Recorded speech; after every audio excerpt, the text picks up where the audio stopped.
A newly married couple are in bed when the man asks his wife an unexpected question. The husband asked his wife how many men she has slept with in her life. After the question, the woman does not respond. The man asks again, "Just tell me, it's fine. How many men have you slept with?" His wife, still in total silence, just stares at the ceiling. It looked like she went into a deep thought after this question. The man then says, "I am sorry. I didn't mean to upset you. I just thought we could trust each other. So please say something, my dear." The woman still didn't say anything and remained silent. The man then gives up and says, "It's okay. Please don't be upset." Since the woman is still silent, the man starts hugging and kissing her, showing his affection. While he is doing this, his wife seems to come to her senses, stops looking at the ceiling, looks at her husband. After that, she hilariously replied, "Damn it, you made me lose count." The teacher asked the kids to stand and tell the class what their father does for a living. "Spell the occupation and let everyone know what your dad would do if he was here in the classroom," she instructed. First came Sue. She stands up and says, "My father is a baker, B-A-K-E-R, and if he were here today, he would bring everyone a cookie." "Very good," says the teacher. "Now, who's next?"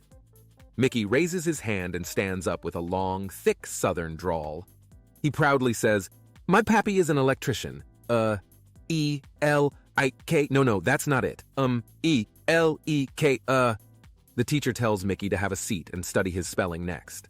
Little Johnny stood right up to the front of the class, and with a smirk, he says, "My dad is a bookie, B-O-O-K-I-E, and if he was here today, he would give us 10-to-1 odds that Mickey ain't never going to spell electrician. I married a woman who had previously divorced 10 husbands. It was our wedding night when she told me, 'Please be gentle, I'm still a virgin.'" "What?" I said, shocked. "How can that be if you've been married 10 times? "Well, first husband was a sales representative. He kept telling me how great it was going to be. Second husband was in software services. He was never really sure how it was supposed to function, but he said he'd look into it and get back to me. Third husband was from field services. He said everything checked out diagnostically, but he just couldn't get the system up. Fourth was in telemarketing. Even though he knew he had the order, he didn't know when he would be able to deliver. Fifth was an engineer. He understood the basic process, but wanted 3 years to research, implement, and design the method. Sixth was from finance and administration. He thought he knew how, but he wasn't sure whether it was his job or not. Seventh was in marketing. Although he had a nice product, he was never sure how to position it. Eight was a psychologist. All he ever did was talk about it. Ninth was a gynecologist. All he did was look at it. 10th was a stamp collector. All he ever did was, "I miss him. But now that I've married you, I'm really excited." "Good," I said. "But why? You're a lawyer. The time I know I'm going to get really screwed." A young boy says to his father, "Dad, our maths teacher is asking to see you." "What happened?" the father asks. "Well," she asked me, "how much is 7 times 9? I answered 63. Then she asked, "And 9 times 7? So I asked, "What the heck is the difference?" "Indeed, what is the difference?" asks the father. "Sure, I'll go." The next day, the boy comes home from school and says, "Dad, have you gone by the school?" "Not yet." "Well, when you do, come and see the gym teacher also." "Why?" asks the father. "Well, we had a gym class today and he asked me to raise my left arm. I did. Then my right arm, I also raised it. Then he asked me to lift my right leg, so I did. Now he says, 'Lift your left leg.' So I ask, 'What am I supposed to stand on? My cock?' 'Exactly,' says the father. 'All right, I'll come.' The next day, the boy asks his father, 'Did you go to the school?' 'No, not yet.' 'Don't bother. I got expelled.' Surprised? The father asks, 'Why did you get expelled?' 'Well, they summoned me to the principal's office, and sitting there with a math teacher, the gym teacher, and the art teacher." "The fuck was the art teacher doing there?" asked the father. "That's what I said." Man was just about to go to bed as he heard crashing coming from his garage. Then he heard voices. 3 men had broken into his house. Scared, he called the police.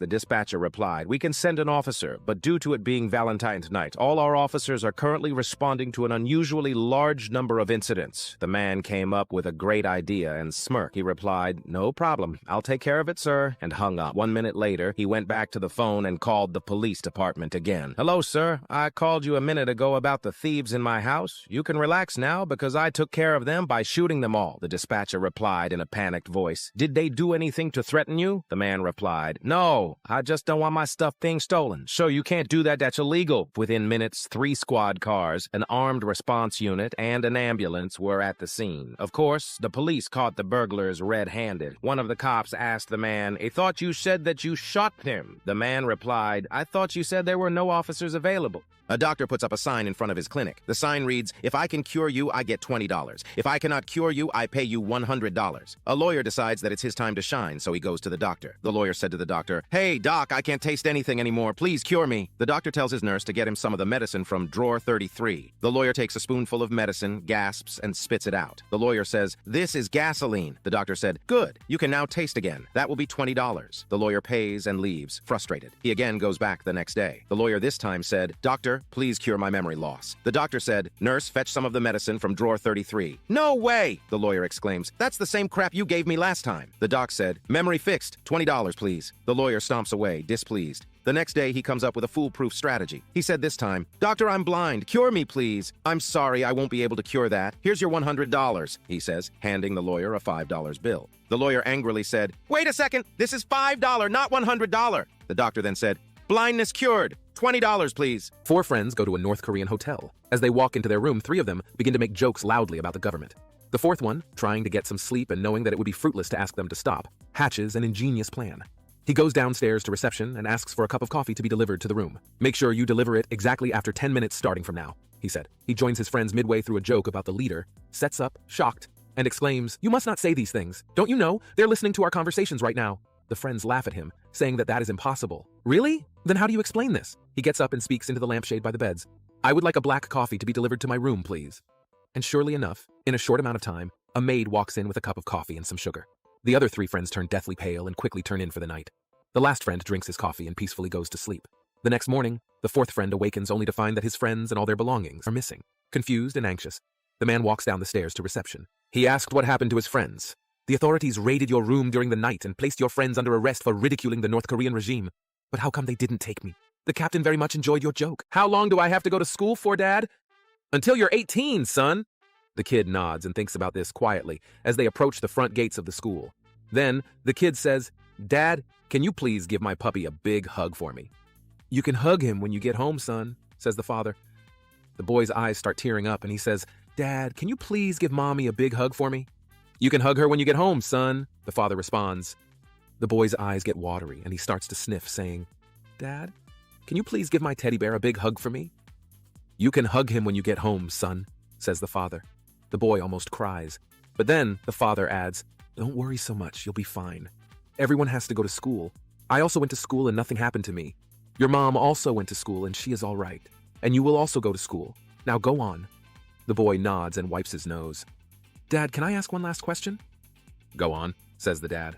The boy, now with very teary eyes, asks, "Will you remember to pick me up when I'm 18? A blonde and a redhead, who were best friends, owned a large farm. One day they woke up to find their only bull missing. They searched everywhere but couldn't find it. After giving up hope, they both decided to buy another bull. They checked their accounts, but they only had $500 in the account. The redhead told the blonde, "I will go to the market and see if I can find one for under that amount. If I find one, I will send you a telegram. Meet me outside the telegraph office once you get the message." The redhead then left for the market. She searched every shop but found only expensive ones. Finally, she managed to find one fine bull for just $4.99. With $1 remaining in her pocket, she went to the telegraph office where she found out that it cost $1 per word. She remained there silent, thinking about how to tell the blonde to bring the truck and the trailer. Finally, she told the telegraph operator to send the word "comfortable." Skeptical, the operator asked, "How will she know to come with the trailer and truck from just one word?" The redhead replied, "She's a blonde, so she reads slow. Come for the bull."